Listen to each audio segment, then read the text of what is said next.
I'm gonna go ahead here and start fitting the the front band, the nose metal, onto the laminated blank that has been made for the stock.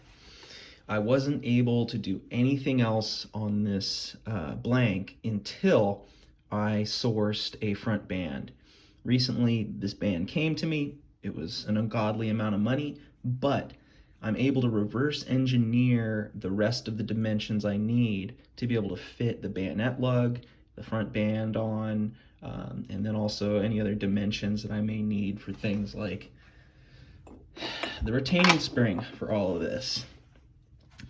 As you can see, there's an absurd amount of metal going on in like an 8-inch package up here. And I need to make sure that I do it correctly, and that's why I needed to wait for the last part to come.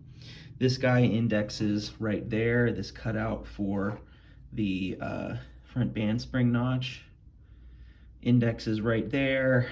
I'm gonna have to fit this all on there. Right now, this does not fit very well on there because I didn't have it, so therefore it doesn't fit very well, but I'm gonna make that fit perfectly before I proceed any further. So let's get cracking. So I have rough fit the front band to the front of the stock here. So that is done. And now that most of the major carving is done here, I'm going to inlet the bayonet lug into the front end here. Right now it's solid, but the real G41 stock actually had a section hollowed out here in the middle, and this was inletted straight in. So this sits inside the front of the stock like that. So I need to cut a narrow section out of this stock with a handsaw and then inlet and fit that in there nice and snug, and then I can finish fitting this once that's in there. All right, time to show you guys the progress here. I've inletted in the bayonet lug. As you can see, it's fitting. This is the very first fit. So not only does it need to fit in there, fit all the metal around it, make sure it looks somewhat decent, it also needs to just fit onto the rifle. So let's see, and nope. As you can see, this needs to go back a little bit more. And I think I need to straighten it a little bit. But let's go in and clean that up and then see if we can get it to fit better. All right, it took some serious work, but I got it all to fit on. This front band's a little cockeyed, but that's not the point. The point is that my bayonet lug is sitting flush, and check this out.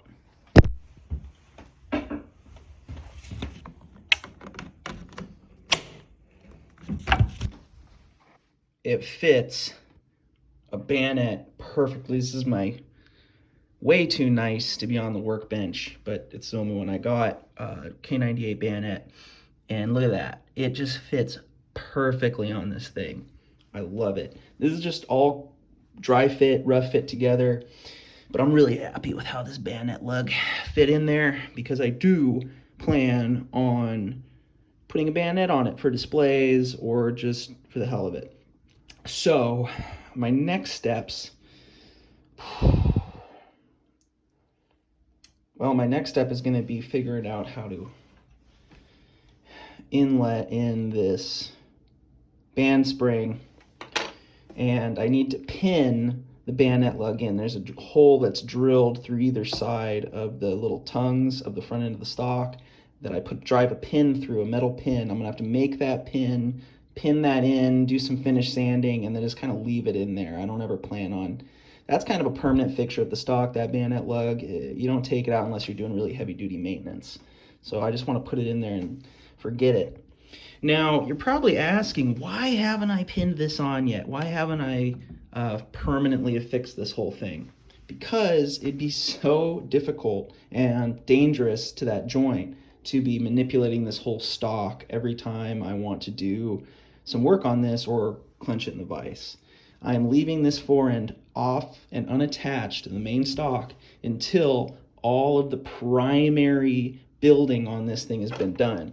The next big hurdle, as I said, is going to have to get a router table or something, to inlet this spring in the side of the stock, and then I also need to cut a channel in the bottom for the cleaning rod. That stuff's gonna have to be done while this is off of the rifle. So those are gonna be the next big hurdles. But this one's done, and I'm so happy that it looks so good, you know? Geez, look how straight that is. Hell yeah. You may be wondering, how am I gonna make a pin for the bayonet lug? I keep my busted drill bits, and we have a very busted drill bit here, and it was the perfect size. This particular one was a perfect size for the hole that's in the bayonet lug body there. So I have this pushed through. I've drilled the holes, and it goes all the way through everything, and it's flush, just a little proud on this side. And I'm gonna take my hacksaw and just cut it right there. And that'll give me my exact length, and then I'll clean it up with some files, put some blue on the side or on the ends, and I will have a pin that all will be perfectly functional. It'll be a perfectly functional pin that I'm just gonna leave in there for the meantime. Little update on the progress I've made chiseling this out.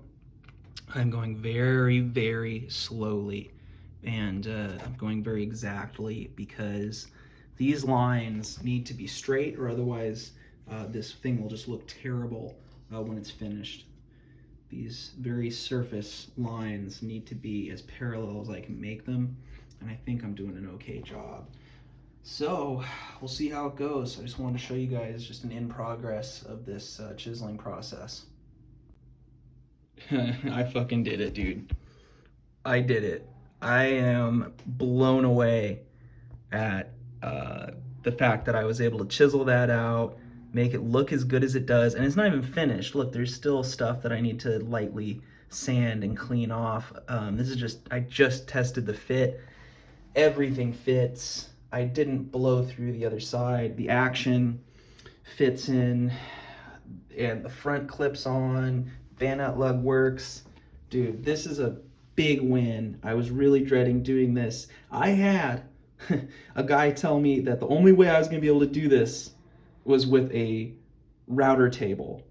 And then he said, oh, I could do it for you for 40 bucks. Dude, I sharpened my chisels and I got her done. Oh, that looks so good.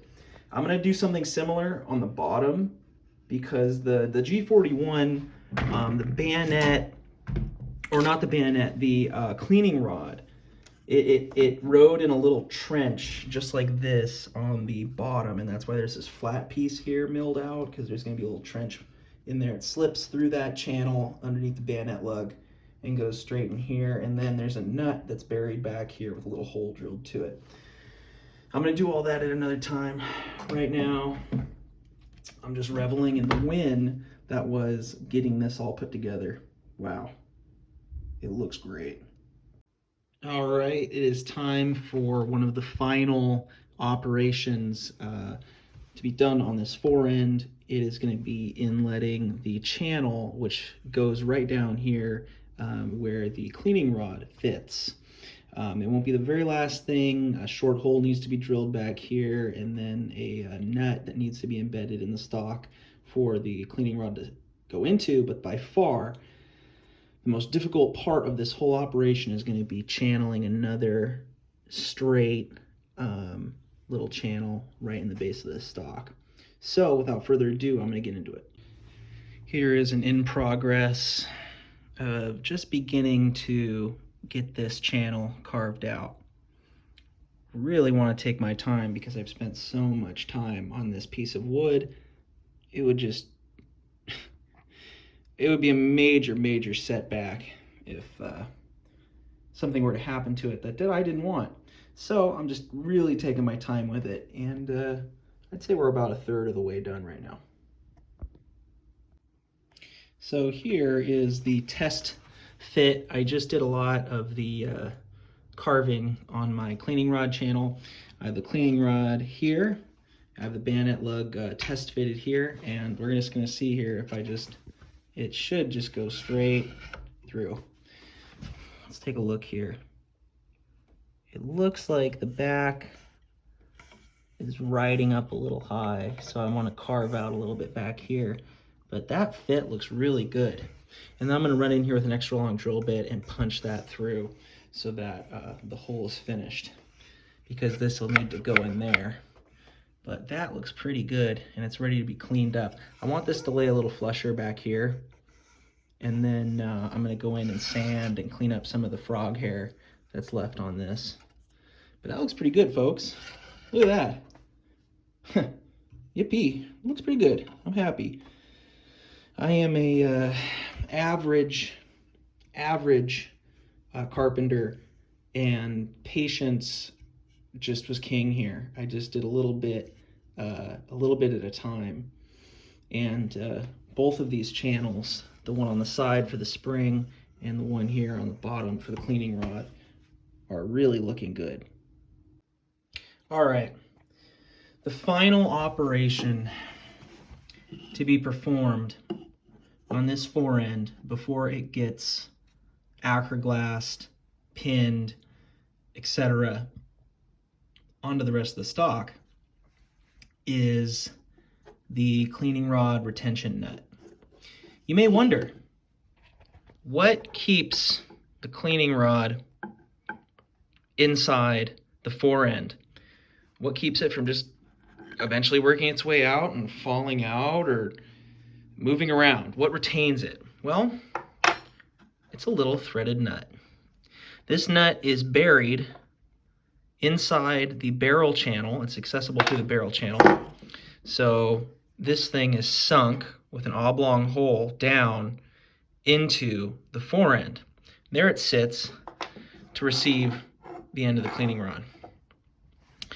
Now, where on earth along this entire section do I drill that hole?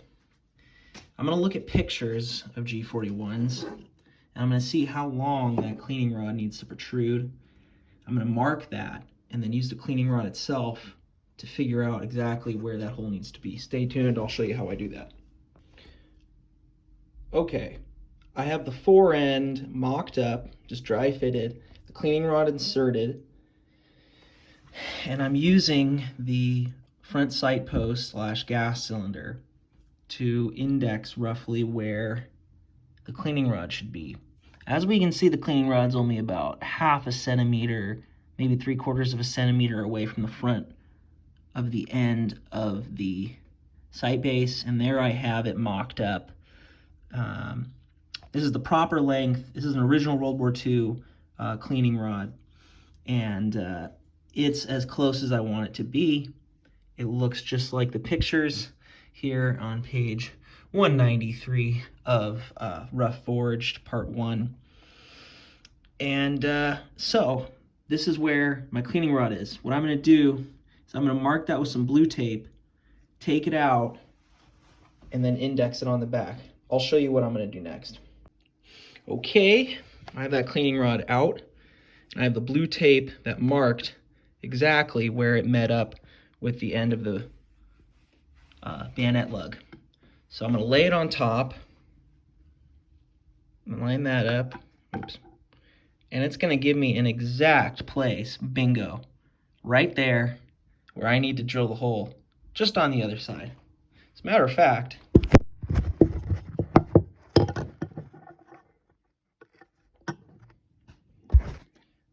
there, I have the cleaning rod marked with masking tape where it ended when it was perfectly lined up with that picture, ended at the bayonet lug, and the end of the rod is going to tell me exactly where those holes need to be.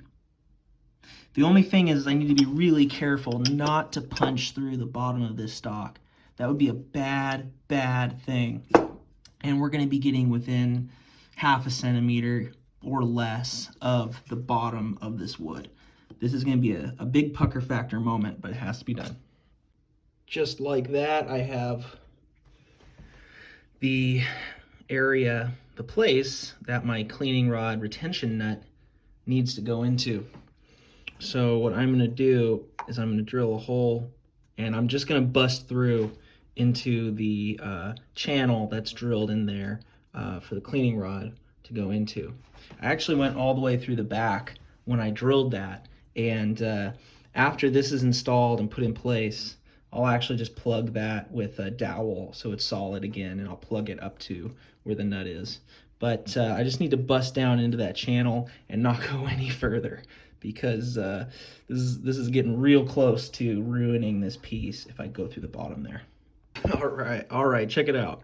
I did it. I busted down. You can see it down there. I busted into the channel that I drilled, and now I'm going to elongate that hole with my Dremel tool, with my side cutting bit, just enough so it just drops straight down in there, and hopefully we get it to line up.